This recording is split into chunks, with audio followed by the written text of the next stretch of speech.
La llamada de la luna en ebooks.com, el sitio donde el misterio y los enigmas se dan cita para darnos a descubrir los temas más interesantes de nuestra historia. En ebooks.com, visitad sus podcasts, son realmente interesantes. La llamada de la luna, os van a encantar. Visitad también su página web, elcaminarte.es. Os dejamos los links en la descripción.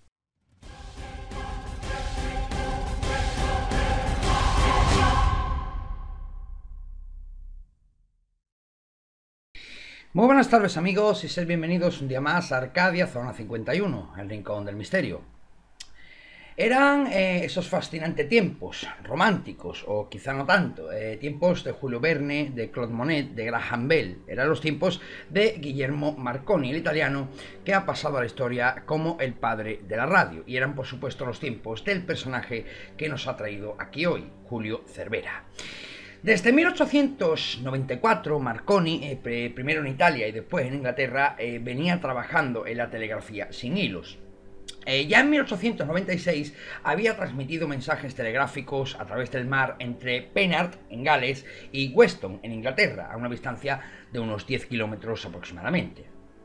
Por aquel entonces, el español Julio Cervera Baviera era un comandante de ingenieros del Ejército de Tierra de España.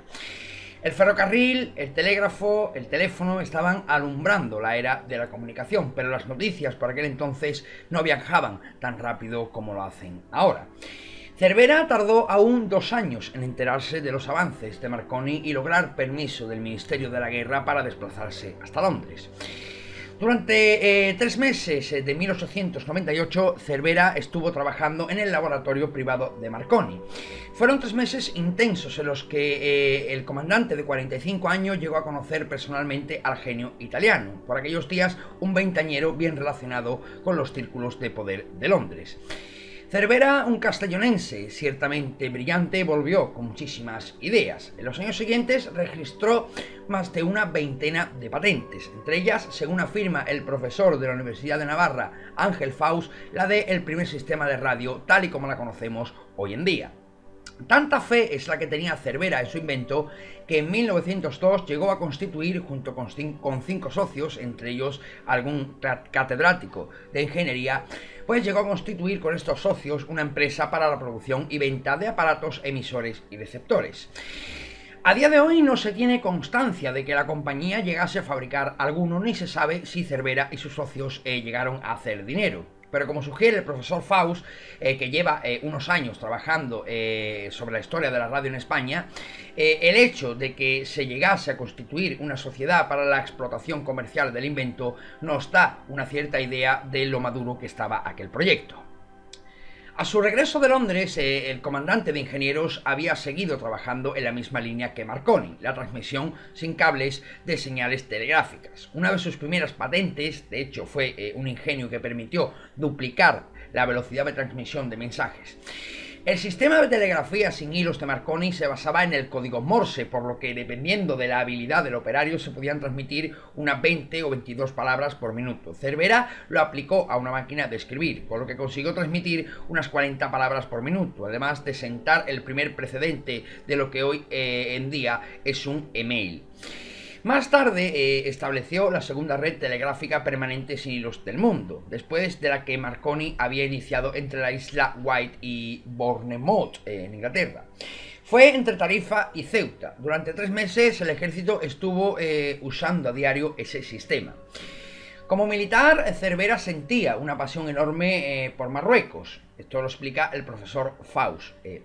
Entre 1888 y 1890, Cervera, que también se distinguió tiempo después en la defensa de Guanami en Puerto Rico, fue agregado militar en la embajada española en Tánger. Pero el verdadero avance de las investigaciones de Cervera llegó en el año 1902. Fue entonces cuando sus pruebas con la telefonía sin hilos, en otras palabras la transmisión de voz, la radio, dieron sus frutos.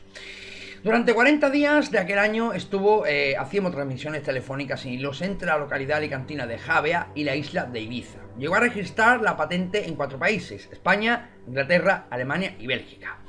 La respuesta entonces que nos surge es por qué se ha considerado a Marconi y no a Cervera el padre de la radio. Veréis, amigos, la situación de España en las primeras décadas del siglo XX, con las colonias de Cuba, Puerto Rico y Filipinas recién perdidas y en guerra con Marruecos, no era la mejor para que el ejército financiase investigaciones. Por otra parte, nos añade el profesor Faust, está el proverbial que inventen ellos. Y finalmente, quizá lo más importante, Cervera nunca tuvo una madre como mamá Marconi.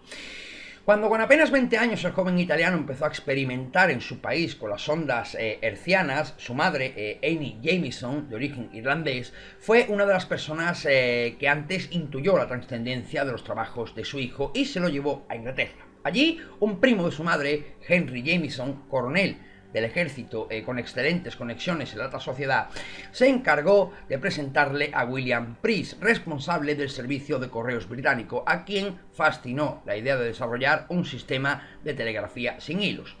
Desde el principio, Marconi contó con todo el apoyo. La reina Victoria bendecía sus inventos, el Times publicitaba incluso cada avance del italiano. En el año 1909 le concedieron el Premio Nobel de Física. Para entonces la pista de Cervera ya estaba perdida.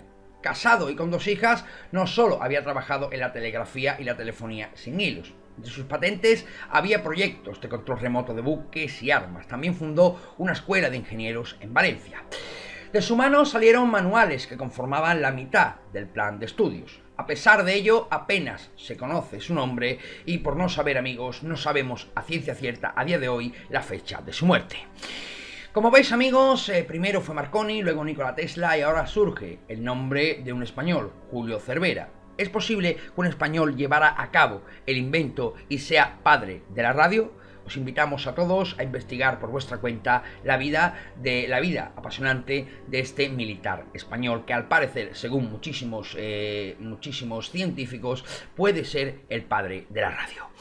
Amigos, es todo por nuestra parte, nos despedimos. Un día más desde Arcadia, Zona 51, no sin antes pediros por favor que os suscribáis a nuestro canal, que nos deis pulgar arriba y compartáis con vuestros amigos para que esta gran familia del misterio siga creciendo. Recibid un enorme saludo desde Arcadia, esperamos veros muy pronto en nuestro próximo vídeo.